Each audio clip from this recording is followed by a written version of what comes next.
అన్నది పాడేసాం డొప్పలు పాడేసాం. కానీ గట్టి డొప్పలు ఉంటాయి కదా, వాటిల్లో చాలా నీట్గా ఆ ఫ్రూట్స్ని ప్రతిదీ తొక్కదీసి చాలా పర్ఫెక్ట్గా నేను కార్లో కూర్చుని వెళ్తూ అన్ని ఖాళీ చేసాం. అంటే యాటిట్యూడ్ మేక్స్ ఎవ్రీథింగ్ కదా. యాటిట్యూడ్ మనం చాలా ప్రేమగా ఏరా అన్నప్పుడు చాలా తీగా ఉంటుంది. రిలేషన్ లేనప్పుడు ఏవండి కూడా మంటగా ఉంటుంది, అవునా? అలా యాటిట్యూడ్ వలన అన్నీ వస్తాయి. కృష్ణుడికి అటుకులు తెచ్చాడు, కూర్చోండి. కృష్ణుడు వెతికి నా కోసం ఏదో తెచ్చావు అని తీసుకుని తిన్నాడు. శబరి పండ్లు పెట్టింది. రాముడు అసలు ఎక్కడ తినడం, ఆయనకి మొహమాట ఎక్కువ. రాజుగారు అబ్బాయి కదా, కొంచెం అలా రిజర్వ్డ్గా ఉండేవాడు. ఫ్రూట్స్ తెస్తే గూడు స్టార్టింగ్ డే వద్దు పడుకుంటా అని చెప్పి పడుకుని కొద్దిగా లేచి వెళ్ళిపోయాడు. కానీ ఆ శబరి దగ్గర తిన్నాడు. ఆ స్వీకరించడం వెనకాల ఉద్దేశం ఏంటి? వాళ్ళ యాటిట్యూడ్. ఆవిడ శబరి పండు ముసలైపోయింది, ముగ్గుబొట్టు అయిపోయింది. వాళ్ళు గురువుగా చెప్పారు రాముడు లక్ష్మణుడు వస్తారు. డేటు లొకేషన్ అయ్యేం అడగలేదు, వెయిట్ చేసింది. ముగ్గుబొట్టు అయ్యే వరకు వెయిట్ చేసింది. వాళ్ళు వచ్చిన తర్వాత వాళ్ళ దర్శనం అయిన తర్వాత వాళ్ళ సేవ అయిన తర్వాత మా గురువులు ఉండే లోకానికి వెళ్ళిపోతారు అని శరీరం వచ్చి వెళ్ళిపోయింది. యాటిట్యూడ్. అదే మనని వెయిట్ చేయమన్నాం అనుకోండి, రావట్లేదు రావడం అని కొత్త పాత్రకి వెళ్తాం. ఇప్పుడు ఈ వకమారి గొర్రెలంతా ఎక్కడికి వెళ్తున్నాయి? ఎవరైనా దేవుడు ఉన్నాడు అన్నా చనిపోతారు, దేవుడు లేడు అన్నా చనిపోతాడు. దేవుడు ఉన్నాడు అన్నా ముసడు అవుతాడు, దేవుడు లేడు అన్నా ముసడు అవుతాడు. దేవుడు ఉన్నాడు అన్నా రోగం వస్తుంది, దేవుడు లేడు అన్నా రోగం వస్తుంది. ఇవి ఎవరు తప్పించలేరు. దేవుడు అనే కాన్సెప్ట్ మనకి బలం ఇవ్వడాలి, అందుకని ప్రపంచాన్ని నాశనం చేయడానికి కాదు. కానీ దురదృష్టం ఏంటంటే ఎడారి విదేశీ మతాలు దేవుడు కాన్సెప్ట్తో ప్రపంచ నాశనం చేస్తున్నాయి. ప్రస్తుతం బంగ్లాదేశ్లో జరిగేది అది. రేపు మనం నిద్రపోతే భారత్లో జరగబోయేది కూడా అది. ఎందుకంటే మనం వాళ్ళని విమర్శించడానికి సరిపోం. అలా ఎందుకు చూస్తున్నారు అని వాళ్ళ పుస్తకంలో ఉంది, వాళ్ళ మస్తకంలోకి ఎక్కింది, వాళ్ళు చేస్తున్నారు. కాబట్టి ఇప్పుడు మీరు క్యాటర్ ఇంకా వాళ్ళకి ఆర్డర్ ఇచ్చారు, ఏమేమి కావాలో వాళ్ళని అడిగారు, వాళ్ళు తెచ్చారు. ఇది ఎందుకు తెచ్చామంటే నువ్వు చెప్పిందే తెచ్చారు, అవునా? అలా వాళ్ళ బుక్లో ఉంది, అది వాళ్ళు అమలు చేస్తున్నారు. అది దేవాలయాలు కాల్చేయడం కావచ్చు, హాస్టల్లో 5 అంతస్తుల నుంచి పిల్లల్ని తోసేయడం కావచ్చు, ఆడపిల్లలు కట్టేసి 40 మంది నాశనం చేయడం కావచ్చు, లైవ్లో పెట్రోల్ పోసి కాల్చేయడం కావచ్చు, సుత్తితో కొట్టి కొన ఊపిరితో ఉండే వాళ్ళకి ఇంకా కొట్టి చంపేయడం కావచ్చు, చచ్చిపోయిన వాళ్ళ మీద వచ్చపోయడం కావచ్చు. ఇవన్నీ వాళ్ళు నేర్చుకున్న ఆధ్యాత్మిక అంశాలే. కానీ తప్పు ఎవరిదంటాను అంటే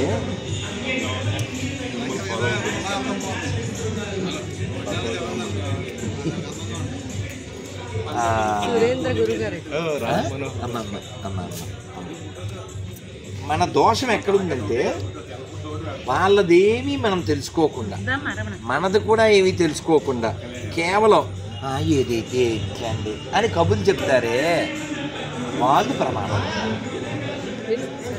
ఎక్కడైనా ఎప్పుడైనా హిందువులు ఇంకో దేశం మీద దాడి చేశారు పోనీ, అలా మన బుక్కుల్లో ఉందా?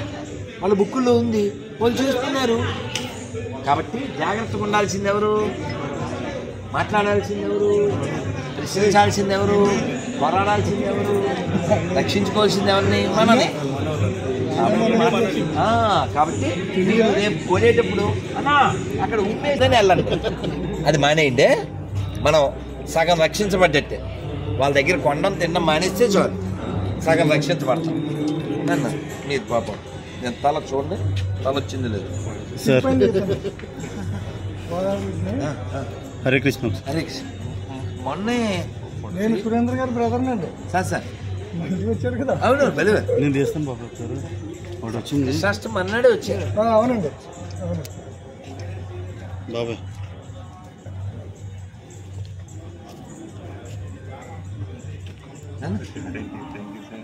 టీటీడీ బోర్డు మెంబర్ వస్తుందండి అంటున్నారు.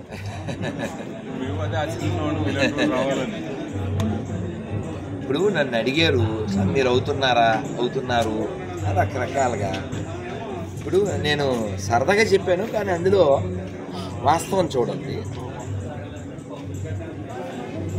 దానికి చైర్మన్ అవ్వాలనుకున్నా ఆయన చిత్తూరు, నేను తిరుపతిలో ఉంటాను, నేను చిత్తూరు, వెంకటేశ్వర చిత్తూరు, డిసైడ్ చేయాల్సిన పెద్ద వ్యక్తి కూడా చిత్తూరు, 4 చిత్తూరులు. మరి చదువు అందుకే. సో కాబట్టి భగవంతుడు ఇచ్చండి నీ చిత్తం బేకను అంతే. ఎంత గొప్ప వైభవానికి, ఎంత గొప్ప సంస్కృతికి మనం వారసులం. వాటిని కాపాడుకోకుండా మనం మిగిలిపోతే వ్యర్థమైపోతుంది. బంగ్లాదేశ్లో ఢాకా ఉంది కదా, ఆ ఢాకాలో శక్తిపీఠం ఉంది. వెళ్దాం ఉండేలా వాళ్ళు ప్లాన్ చేశారు, మన అలా నాశనం చేశారు.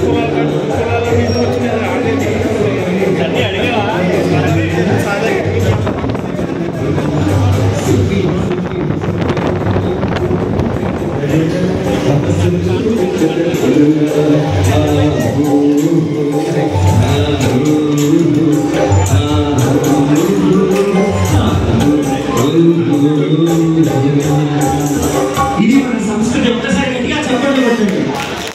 పెళ్లి అంటే డీజేలు, ఆర్కెస్ట్రాలు, సినిమా పాటలు కాదు. మన సంస్కృతి అంటే ఏమిటి, మన సంప్రదాయాలంటే ఏమిటి మరి అనేటువంటి మనందరికీ తెలుసు.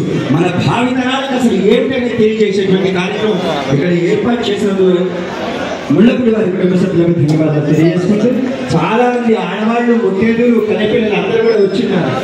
ప్రతి ఫంక్షన్కి వెళ్తాం, అలా వస్తాం, అక్కడ ఏదో అక్షింతలు పెడతారు, వాళ్ళ నెత్తి మీద వేస్తాం, వాళ్ళు ఫుడ్ పెడతారు, తింటాం, మనం ఏదో గిఫ్ట్ తీసుకొస్తాం, ఇస్తాం, వాళ్ళు ఏదో రిటర్న్ గిఫ్ట్ ఇస్తారు. కానీ మా అబ్బాయి అంటే సుభాష్ అంటే ఇష్టమైన వాళ్ళు, ఇలాంటి ఉత్సవాలు మా అమ్మాయి బాగుండాలి, మా అబ్బాయి బాగుండాలని కోరుకునేటువంటి ముత్తైదులు అందరూ కూడా చక్కగా వచ్చి ఆ రోడ్లు రోకళ్ళను పట్టుకుని చక్కగా పసుపు దంచుతూ ఆశీర్వదించే ప్రార్థన. ఆడవాళ్ళు అందరూ కూడా రావాలమ్మా. నా ఎదురుగా కూర్చున్నటువంటి మహిళా వాళ్ళందరూ కూడా సరదాగా వచ్చి, సరదా కాదు, మన సంస్కృతి, మన భావితరాలకు తెలియజేసిన బాధ్యత మనందరి మీద ఉంది. కాబట్టి ఆడవాళ్ళు, ముత్తైదులు, కన్నెపిల్లలు అందరూ కూడా రావాల్సిందిగా కోరుకుంటారు.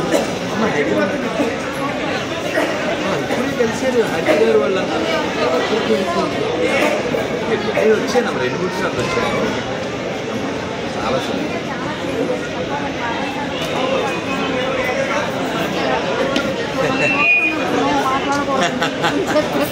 అంటే ఏం లేదమ్మా, మనం అందరం ఒక ప్యాటర్న్లోకి వెళ్ళిపోయి అందరితో సరిపెట్టుకుంటూ మాట్లాడేస్తున్నాం. అబద్ధం మాట్లాడుతూ ఏంటి అబద్ధం అంటే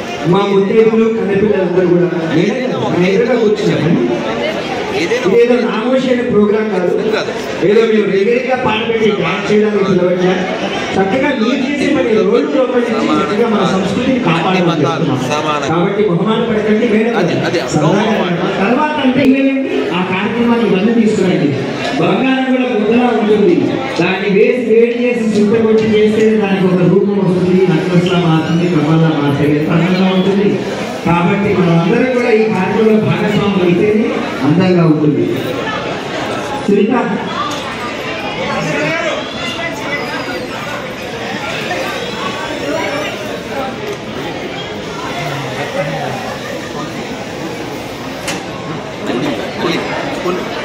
చాలా మంది ఉన్నారు, చాలా మొహమాట పెట్టుకున్నారు, నా ఎదురుగా కూర్చున్నారు. ఎల్లో కలర్ సారీ సరదాగా రండి. ఈరోజు తల్లి ఏం చేస్తే పిల్లది పిల్లలకి అదే చేస్తుంది. కాబట్టి తల్లిని మన సంస్కృతి కాబట్టి చాలా మంది కూర్చున్నారు. ఇది నామోషమైనటువంటి కాదు. ప్రతి ఒక్కరు